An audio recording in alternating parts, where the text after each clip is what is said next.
McCloskey at Chicago by Stephen E. Landsburg. In 1974, I discovered that paradise was real.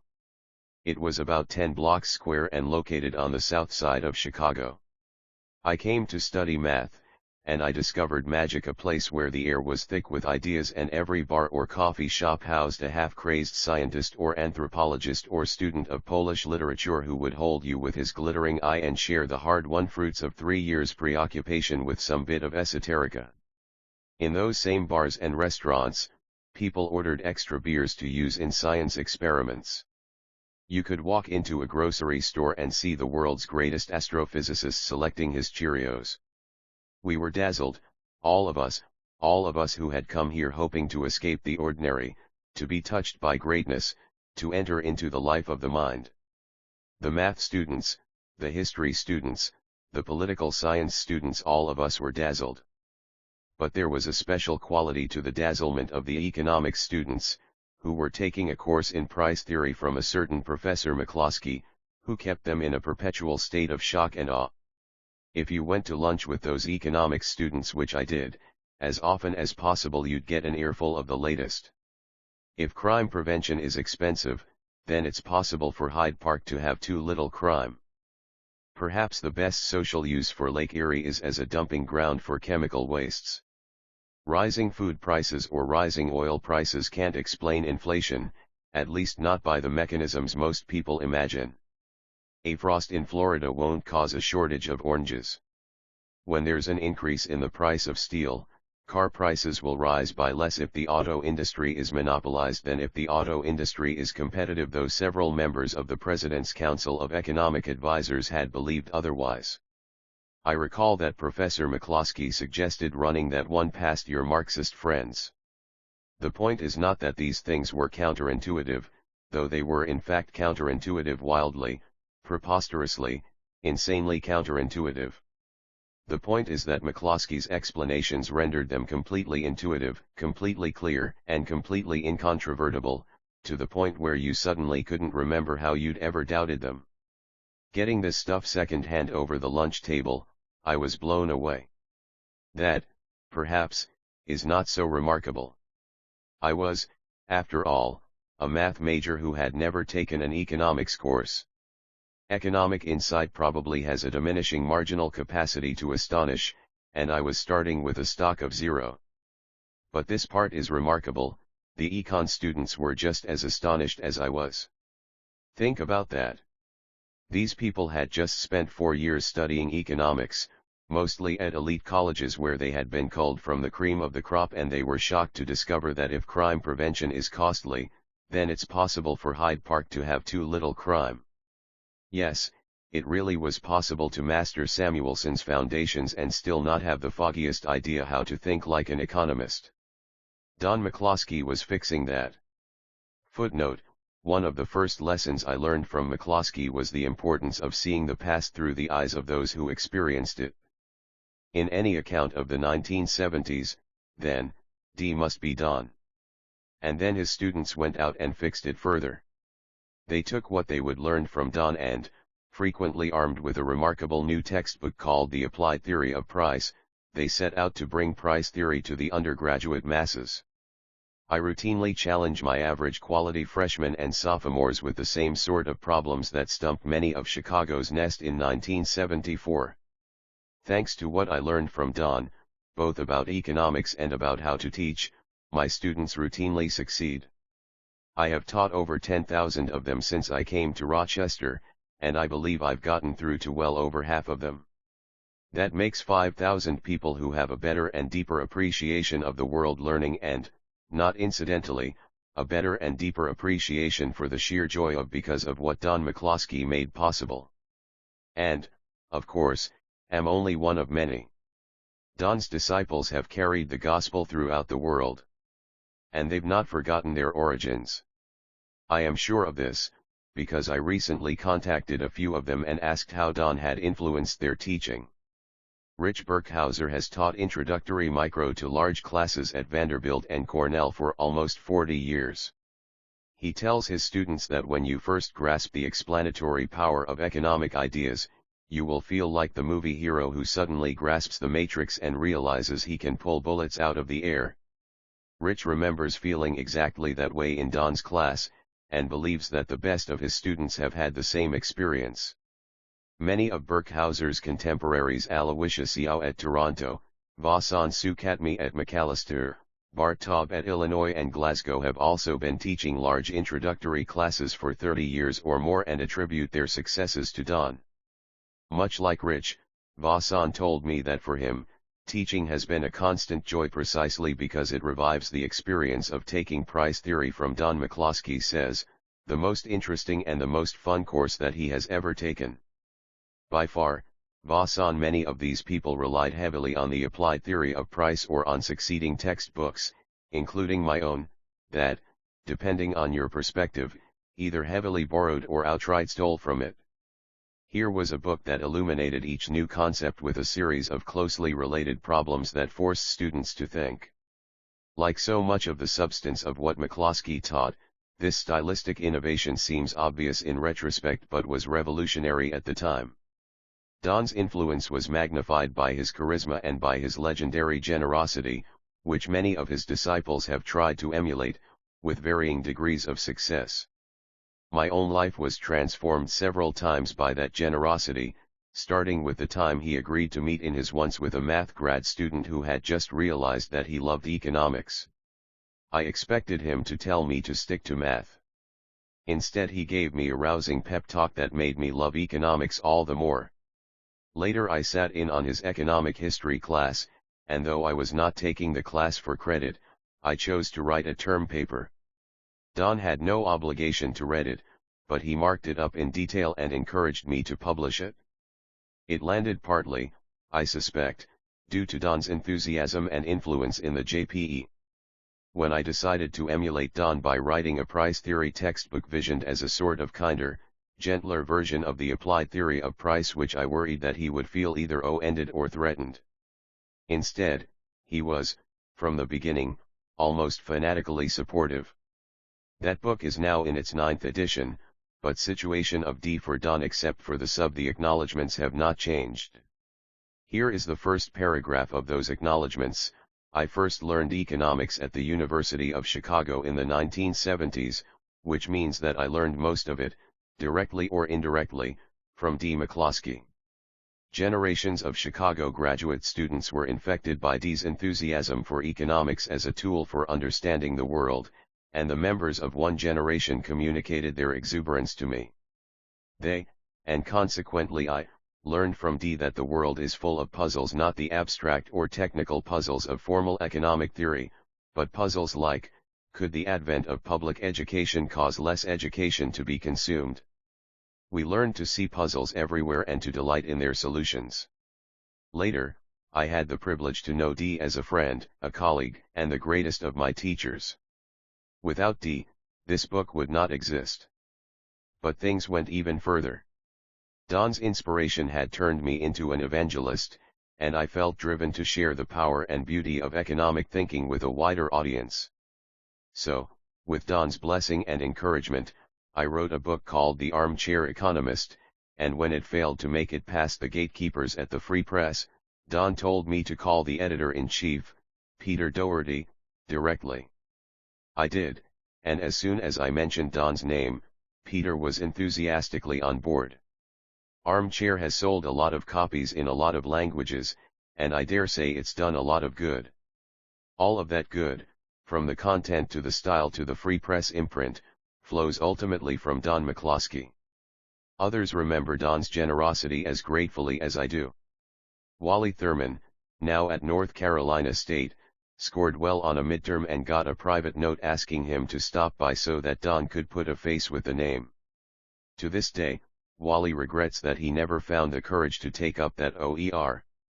Pete Linneman, now at Wharton, remembers Don's extensive advice on both theory and data collection as crucial inputs to Pete's first paper. And Don's generosity sometimes manifested itself in less conventional ways. When Bart Taub house sat for Don in the summer of 1978, Don encouraged Bart to throw a party there. That same generosity revealed itself in Don's relentless drive to improve other people's writing. He showered students with oral and written advice, prepared extensive handouts on writing, and even went so far as to run a sort of after-hours writer's workshop. If you submitted a paper to him, it was apt to come back looking something like this. Craig Hackio, now at the Kansas City Fed, remembers that Don took every opportunity to remind us that everything economists do, in academia, at the Fed, on Wall Street, or in business, involves writing, and that writing, like econometric modeling, is a skill that cannot be mastered without practice. Craig, whose job involves much writing for the general public, still refers regularly to Don's book on writing. Bart Taub tells me that Don's workshop really changed how I write. I try to repeat words and patterns and not to write with elegant variation. I try to be concrete rather than abstract. I try to use Anglo-Saxon words rather than French and Latin. That, at least, is how I and a few others remember things. For confirmation, I recently asked several more of Don's old students how they remembered him, and they pretty much all said exactly the same things. Here's a sampling, from Rich Berkhauser, quote, "McCloskey's course profoundly shaped the way I have used economics ever since." End of quote. From Glenn Blomquist, now at the University of Kentucky, quote, "McCloskey's teaching epitomized how good economists think and how incredibly powerful price theory is." End of quote. From Craig Hackio, quote, "He really taught me how to think like an economist." End of quote. From Todd Petzel, now a fancier, quote, "Don's ability to connect each lesson to a living example is what got all of us to develop an intuition for microeconomics. It wasn't good enough to know the math. One needed to feel the right answer before one solved an equation." McCloskey was clearly a master. McCloskey's greatest gift to students was a big leg up on how to think like an economist. End of quote. From Vasant Sukhatme, quote, "I had done my previous economic studies in India before coming to Chicago. I had used texts by Stonier and Haig and by Henderson and Quant.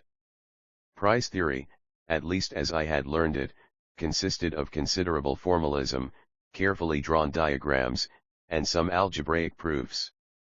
It had had very little to do with how the world actually works. There had been virtually nothing concrete or personal or obvious or even intuitive in my previous economics work." McCloskey turned all this on its head. McCloskey used to ask intriguing questions in his problem sets and course exams. I remember quite well some of the questions. What would the demand and supply curves look like for a free good? For a non-existent good? If Congress were to pass a tax on gasoline of 20 cents per gallon, what would happen to the equilibrium quality of gasoline? To me, the answers to these questions were so intriguing and counterintuitive that I would just stare at my notebook in amazement and disbelief. But these kinds of questions slowly led me to understand that learning price theory provides deep insight into how consumers and businesses behave. I also came to appreciate for the first time in my life that understanding price theory would enable me to think about important public policy issues. From Dan Sumner, now at the University of California at Davis, quote, "McCloskey exposited basic economic theory using only a little mathematics, along with many examples, questions, and puzzles. Fairly soon, we realized that he was teaching us to think like economists. One of the things I learned from McCloskey was how easy it is to let the mathematics obscure rather than clarify the economics. With McCloskey we did not get any encouragement to shun mathematical modeling, rather it was to focus on using careful formal modeling as a tool for careful economic thinking." End of quote. From Ken Clements, now at the University of Washington, quote, "Don was a brilliant teacher. The content was modern and comprehensive. The whole package was a marvelous experience that contributed greatly to my Chicago education." End of quote.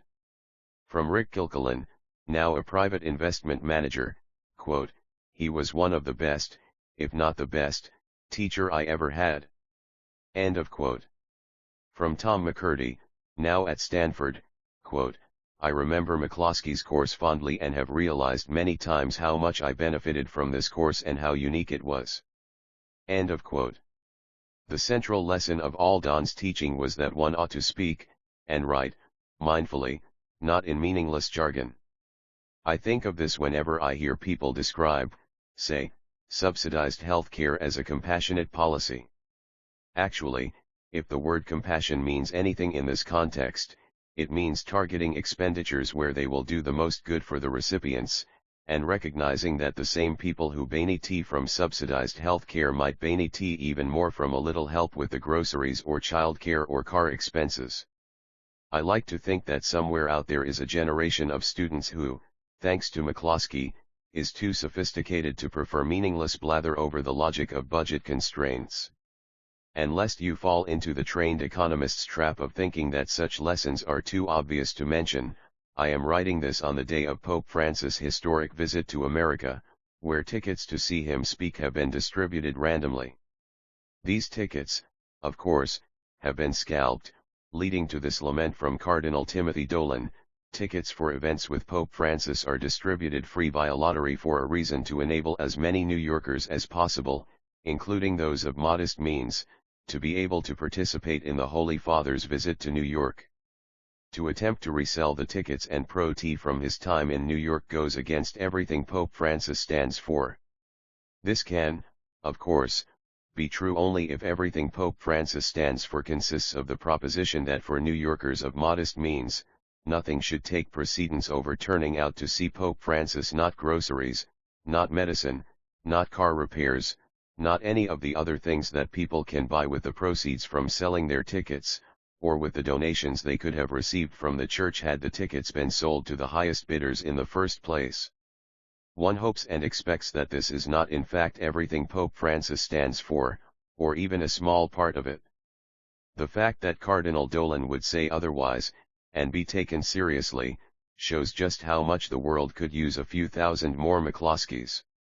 There is nothing new under the sun. When an exhibit of artifacts related to King Tut came to Chicago in the 1970s, admission was free for those willing to spend a day or so waiting in a queue.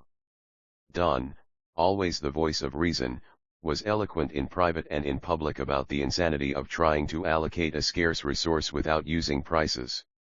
There is no end of nonsense to combat, and no end to the good that economists can do by combating it. Consider the blather surrounding the recent fad for happiness research.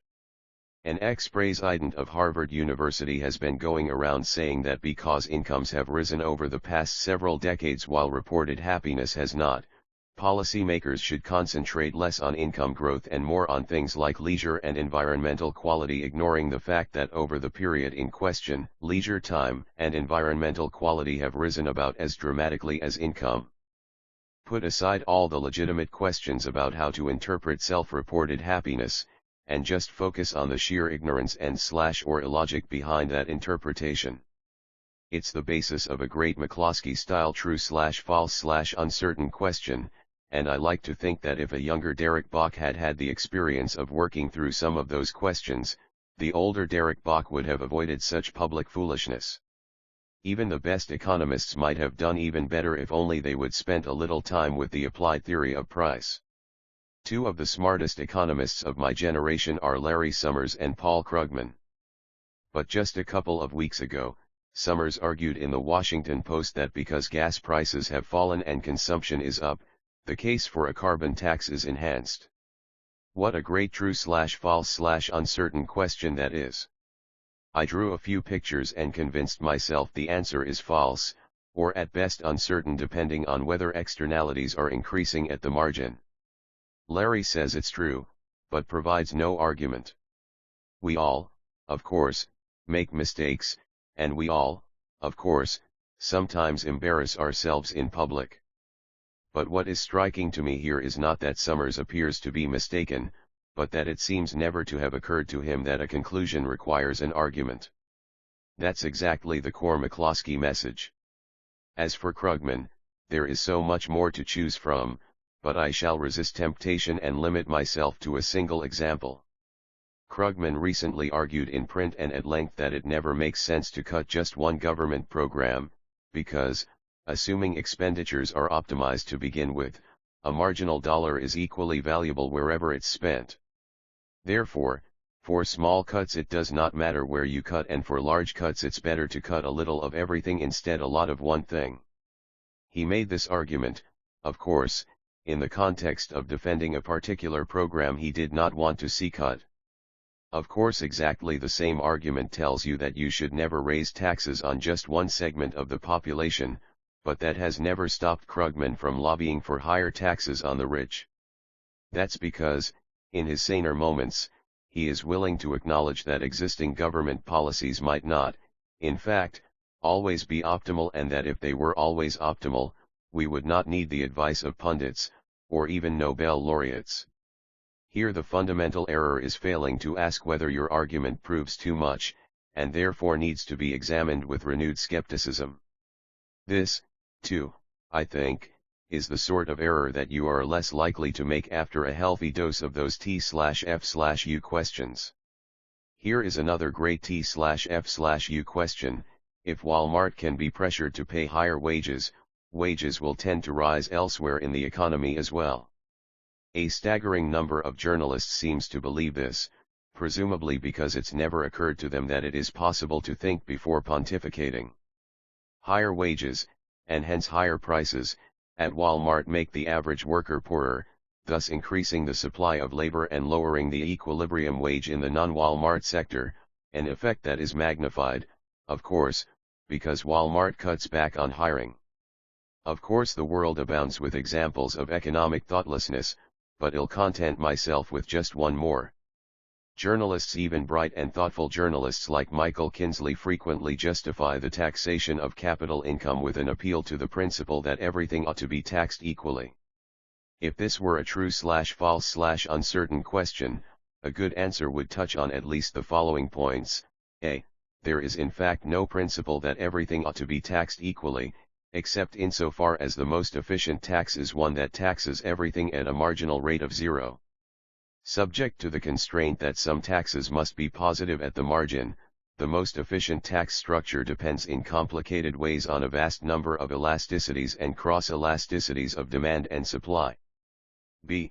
A tax on capital income is equivalent to a tax on current consumption combined with a higher tax on future consumption, and so cannot in any relevant sense be said to tax everything equally. In fact, the best case against taxing capital income relies substantially on the observation that this is one of the few cases where there is, at least in the steady state, a case for taxing everything equally, not on general principles but because of the particular structure of this particular problem, which, in light of B, means that the tax on capital income should be 0. Again, note the McCloskeyite themes. The notion of a general principle that everything should be taxed equally is pure blather, of exactly the sort that McCloskey warned us against at every turn. And if there were such a principle, it would still be incumbent on us to figure out exactly what the principle entails before jumping to any conclusions. Incidentally, when I first worked my way through Chamley's path-breaking paper on optimal capital taxation, I felt like I, barely, understood the math, but had acquired no feel at all for what drives the result. Only after much meditation was I able to tease out the intuition. More recently, it has come to appear, in the work of Werning, et.al., that Chamley's math might not be exactly right.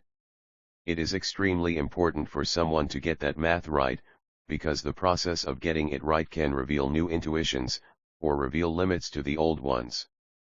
But I repeat, the core intuition remains, and it is unlikely to go away. In the end, what matters most is not the asymptotic convergence of a Lagrange multiplier, but the insight that a tax on capital is equivalent to an ever-increasing tax on consumption. This highlights one last central tenet of McCloskeyism: formal arguments matter, because they can reveal great truths. But it is the great truths we really care about. Thank you, Deirdre.